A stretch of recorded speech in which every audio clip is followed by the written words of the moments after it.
नमस्कार, मैं हूं आपके साथ आस्था कौशिक। देवभूमि के महासंग्राम में हम आपको दिखाएंगे उत्तराखंड के मुख्यमंत्री पुष्कर सिंह धामी का इंटरव्यू। लेकिन उससे पहले आपको एक बड़ी खबर बताते हैं। दिल्ली में बीजेपी सांसद प्रवेश वर्मा के घर पर अमित शाह इस वक्त उपस्थित हैं। 253 जाट नेताओं के साथ इस वक्त उनकी बैठक चल रही है। पश्चिमी यूपी में जाटों की आबादी 17% है। वहीं करीब 120 सीटों पर जाट वोट बैंक का असर है। ऐसे में वोटिंग से पहले अमित शाह जाट समुदाय को साधने की बड़ी कोशिश में लगे हैं। आपको बता दें, पश्चिमी यूपी में पहले चरण में 10 फरवरी को मतदान होगा। तो जाट नेताओं के साथ अमित शाह की बैठक चल रही है। दिल्ली में 253 जाट नेता इस बैठक में उपस्थित हैं। पश्चिमी यूपी में जाटों को कैसे साधा जाए, उनके मुद्दों को समझा जाए और उन्हें क्या उम्मीदें और आश्वासन दिए जाएं ताकि वो सरकार के साथ जुड़ सकें। 10 फरवरी को होने वाले मतदान में पश्चिमी यूपी की सीटें शामिल हैं और ऐसे में 17% जाट आबादी पर हर सियासी पार्टी की नजर है। जाटों का असर 120 सीटों पर भी है पश्चिमी यूपी के अंदर।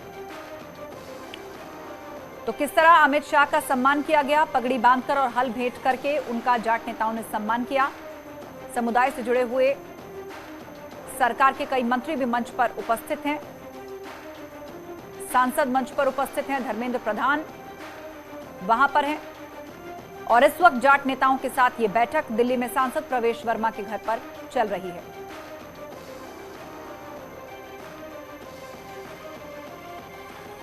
एक तरफ पश्चिमी यूपी में समाजवादी पार्टी और राष्ट्रीय लोकदल का अलायंस बना है, जो कि मुस्लिमों और जाटों को एक साथ लाकर समाजवादी पार्टी ज्यादा से ज्यादा सीटें जीत सके, इस रणनीति के साथ आगे बढ़ रहे हैं। तो दूसरी तरफ बीजेपी किन मुद्दों को लेकर मैदान में है, पश्चिमी यूपी को साधने की कोशिश में है। बातचीत के लिए पवन गौड़ हमारे साथ जुड़ चुके हैं।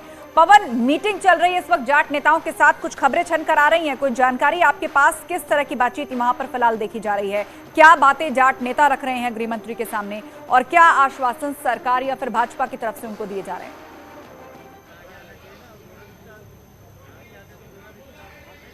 देखिए, अब से थोड़ी देर पहले केंद्रीय मंत्री हैं, पूर्व केंद्रीय मंत्री हैं संजीव बालियान, वो अपनी बात गृह मंत्री के सामने रख रहे थे। उन्होंने जिक्र किया मुजफ्फरनगर दंगों का। उन्होंने कहा कि 2013 में जब मुजफ्फरनगर में दंगे हुए तो जितने भी मामले थे वो इस सरकार ने खत्म किए। सभी 100% मामलों में फैसले हो गए हैं और ज्यादातर लोग उन मामलों से बरी हो गए हैं। तो ये बहुत बड़ा एहसान है भारतीय जनता पार्टी और उसकी सरकार का इस पूरी जाट बिरादरी के ऊपर। उन्होंने साफ तौर पर जिक्र किया कि जिस तरह से केंद्रीय गृह मंत्री अमित शाह इस पूरी जाट बिरादरी के साथ खड़े रहे, समर्थन में खड़े रहे, उसी का परिणाम है 2013 के दंगों के बाद से जो मुकदमे और जो मामले जाट बिरादरी के ऊपर लगाए गए, उसको हटाने का काम कहीं ना कहीं इस बीजेपी सरकार ने और गृह मंत्री अमित शाह ने किया है। उन्होंने कहा है कि हो सकते हैं हमारे कुछ मसले राज्य की सरकार से हों, पिछले 5 साल में यूपी में हमारी सरकार है, लेकिन कुछ कमी उस सरकार के काम में रह गई है, लेकिन फिर भी पूरी जाट बिरादरी बीजेपी के साथ है। उसके साथ साथ उन्होंने कहा कि जो मुस्लिम जो वोटर है वो जाट समुदाय के लोगों को वोट नहीं करता। वही कारण था कि 2014 से पहले सिर्फ 3 विधायक पूरे उत्तर प्रदेश से जाट बन के आते थे और आज उसकी संख्या 12 के आसपास पहुंच चुकी है और जिसमें 4 मंत्री भी हैं। तो ऐसे में ये सब काम केंद्रीय मंत्री संजीव बालियान के द्वारा गिनाए जा रहे हैं। किस तरह से बीजेपी सरकार ने पूरे जाट बिरादरी के लिए काम किया, जाट वर्ग के लिए काम किया। लगातार अमित शाह की तारीफ करते हुए नजर आए केंद्रीय मंत्री संजीव बालियान। उन्होंने कहा कि अमित शाह से बड़ा शुभचिंतक और हितैषी पूरे जाट वर्ग का और कोई नहीं है। अमित शाह हमेशा पूरे जाट समुदाय के साथ खड़े रहते हैं और जब भी जाट समुदाय से बात करने की बात आती है, चाहे वो 2017। बिल्कुल, तो ये संवाद जो है इस वक्त जाट नेताओं और गृह मंत्री के बीच चल रहा है। धन्यवाद जानकारी के लिए पवन। और अब सीधे लिए चलते हैं अटारी बॉर्डर और देखिए वहां पर किस तरह की तस्वीरें हमें मिल रही है। बीटिंग द रिट्रीट इस वक्त वहां पर चल रही है।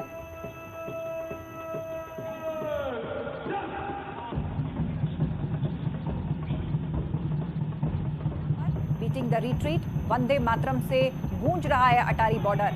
किस तरह बीएसएफ का जोश हाई है वो आप देख पा रहे हैं। देश आज 73वां गणतंत्र दिवस मना रहा है। सुबह ध्वजारोहण और उसके बाद अब अटारी बॉर्डर पर आप बीटिंग द रिट्रीट देख रहे हैं। भारत माता के जयकारे यहां पर लग रहे हैं। एक अद्भुत नजारा, वैसे तो हर रोज यहां पर होता है अटारी बॉर्डर पर। देशभक्ति से लबरेज, शौर्य गाथाओं से लबरेज ऐसी धुनें और बीएसएफ की कदमताल लोग देखकर अपने आप में गौरवान्वित महसूस करते हैं। लेकिन आज मौका खास है, देश अपना 73वां गणतंत्र दिवस मना रहा है और ऐसे में अटारी बॉर्डर से बीटिंग द रिट्रीट की ये लाइव तस्वीरें।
भारत माता के जयकारे वंदे मातरम से गूंज रहा है अटारी बॉर्डर और ये वो नजारा जिसका सबको इंतजार रहता है। उधर से पाकिस्तान और इधर से बीएसएफ और ये देखिए अब गेट बंद कर दिए गए हैं देश की सीमा।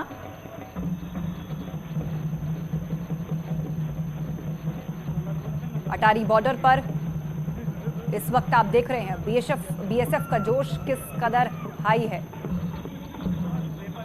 गणतंत्र दिवस है, आज ही के दिन भारत का संविधान लागू हुआ था।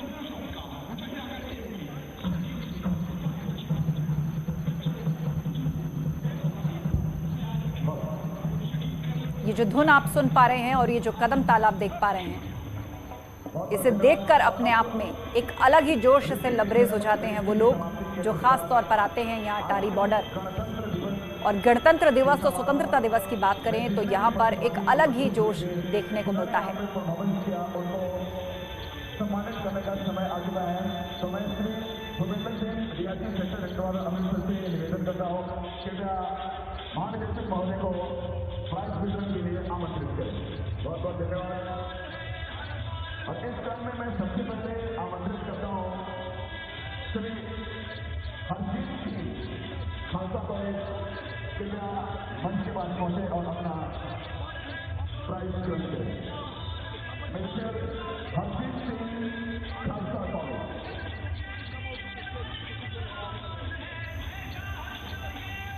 जोरदार तालियों से स्वागत करें मिस्टर हरजीत सिंह खालसा कॉलेज। बहुत बहुत धन्यवाद आपका बेहतरीन कार्यक्रम के लिए। और अब खबरों में आगे बढ़ते हैं। रेल मंत्री ने छात्रों से धैर्य बनाए रखने की अपील की है और कहा है कि छात्रों की सभी परेशानियों को दूर किया जाएगा और उसके लिए बाकायदा एक कमेटी बनाई गई है जो कि छात्रों की समस्याओं का समाधान करेगी। ये अपील रेल मंत्री ने की है तमाम छात्रों से। आपकी संपत्ति है, आप जिस परीक्षा को देकर रेलवे की सेवा में जुड़ना चाहते हैं, आप रेलवे के भविष्य हैं, आप अपनी संपत्ति को संभाल के रखें। आपकी जो ग्रीवेंसेस, जो कंसर्न्स, जो पॉइंट्स अभी तक उभर के आए हैं, उन सब पॉइंट्स को हम सीरियसली एड्रेस करेंगे। जैसे ही रिजल्ट निकला, आपने जब मुद्दे रेज किए थे, हम लोगों ने ट्रांसपेरेंटली आपके सामने शॉर्टलिस्टिंग का प्रोसेस कंप्लीट रखा था। फिर भी आपके मन में संशय है, एकदम सीरियसली आपके सारे पॉइंट्स को लेंगे। मेरा निवेदन है कि कोई भी छात्र कानून को हाथ में न ले और जो कमिटी बनाई है और हर एक आरआरबी के चेयरमैन को बोला गया है कि आप जहां पर भी जो भी अपने कंसर्न्स आपके सामने फॉर्मली इनफॉर्मली रखना चाहे आप उनकी बात सुनिए।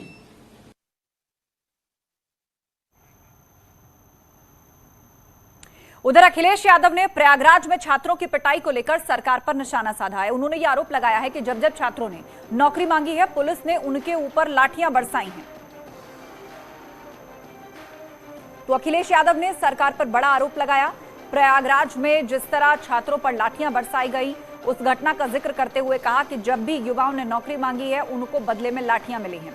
छात्रों पर पुलिस की लाठीचार्ज का विरोध किया है अखिलेश यादव ने।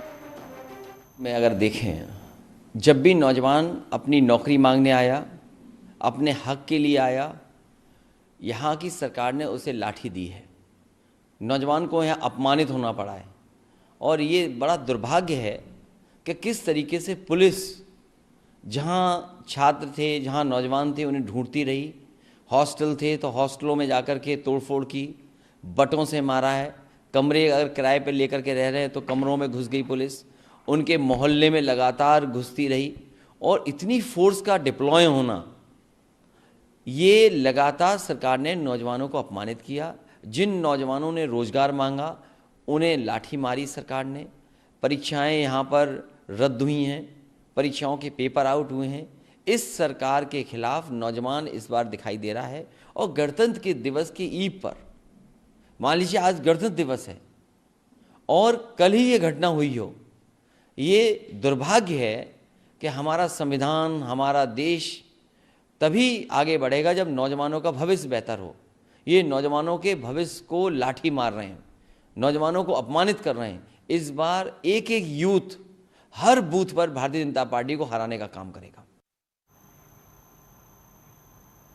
उधर प्रयागराज छात्र पिटाई मामले में समाजवादी पार्टी के प्रवक्ता अनुराग भदौरिया ने गाने के जरिए भाजपा और राज्य सरकार पर तंज कसा है। प्रदेश में भारतीय जनता पार्टी बिल्कुल सही कह रही। ईबा मतलब छात्र पे अत्याचार बा, छात्र के पीठ पे कुंदे के मार बा, रोजगार के बंटा धार बा, जुल्म के अंबार बा, छात्र के पुकार बा, अखिलेश भैया ही बचाओ बा। उधर कानपुर के किदवई नगर विधानसभा क्षेत्र से भाजपा विधायक और उम्मीदवार महेश त्रिवेदी का विवादित बयान सामने आया है। चुनाव प्रचार के दौरान उन्होंने लोगों को संबोधित करते हुए कहा कि जो लोग ताकत का दुरुपयोग करते हैं उन्हें लाठी डंडों और चप्पलों से मारो, बस गोली मत मारना, बाकी मैं देख लूंगा।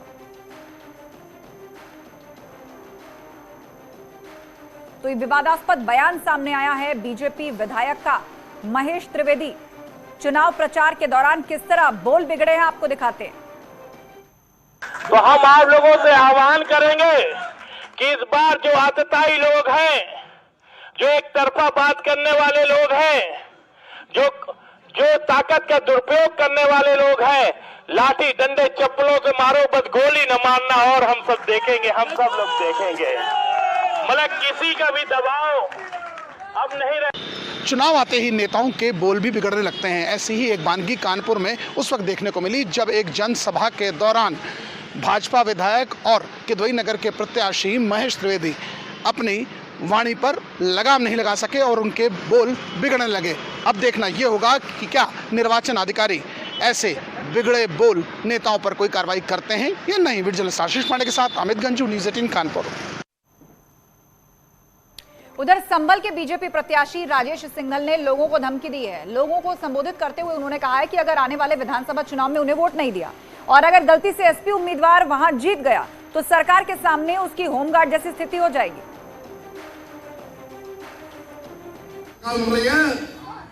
तो संभल के अंदर एमएलए किसका होना चाहिए? समाजवादी पार्टी का, बसपा का या भाजपा का? यदि भाजपा का एमएलए होगा तो विकास की गंगा बहाई जाएगी। और यदि धोखे से आपने गलती कर दी, और आपने मुझे नहीं चुना, किसी दूसरे को चुन लिया, तो है होमगार्ड वाली स्थिति हो जाएगी। इसकी होमगार्ड, उसकी कोई औकात नहीं रहेगी। सही बात है। सरकार हमारी होगी, उसकी कोई औकात नहीं रहेगी। इसलिए आप सब लोग मिलजुल कर आने वाले इस संबल को मजबूत करने के लिए, संबल के विकास के लिए आने वाली 14 तारीख को कमल के फूल पर बढ़न लगाकर मुझे भारी बहुमत से विजय बनाएं। और फिलहाल वक्त एक ब्रेक का हो गया है, जल्द लौटेंगे, कहीं मत जाइएगा। स्वागत है आप सभी का ब्रेक के बाद। बीजेपी कल से एक बार फिर चुनावी जनसंपर्क अभियान की शुरुआत करने जा रही है। केंद्रीय गृह मंत्री अमित शाह, पार्टी के राष्ट्रीय अध्यक्ष जेपी नड्डा, सीएम योगी आदित्यनाथ एक बार फिर से डोर टू डोर कैंपेन करते हुए नजर आएंगे। अमित शाह 27 जनवरी को मथुरा और गौतम बुद्ध नगर में जनसंपर्क करेंगे, तो 29 जनवरी को मुजफ्फरनगर और सहारनपुर और 31 जनवरी को रामपुर और संभल में प्रचार करेंगे। अमित शाह 2 फरवरी को कन्नौज और कानपुर नगर भी जाएंगे। तो अमित शाह कई जिलों का दौरा करेंगे। 2 फरवरी को कन्नौज और कानपुर के दौरे पर होंगे। डोर टू डोर चुनाव प्रचार की शुरुआत एक बार फिर से भाजपा की तरफ से करने जा रही है, जिसमें उत्तर प्रदेश के मुख्यमंत्री योगी आदित्यनाथ भी होंगे।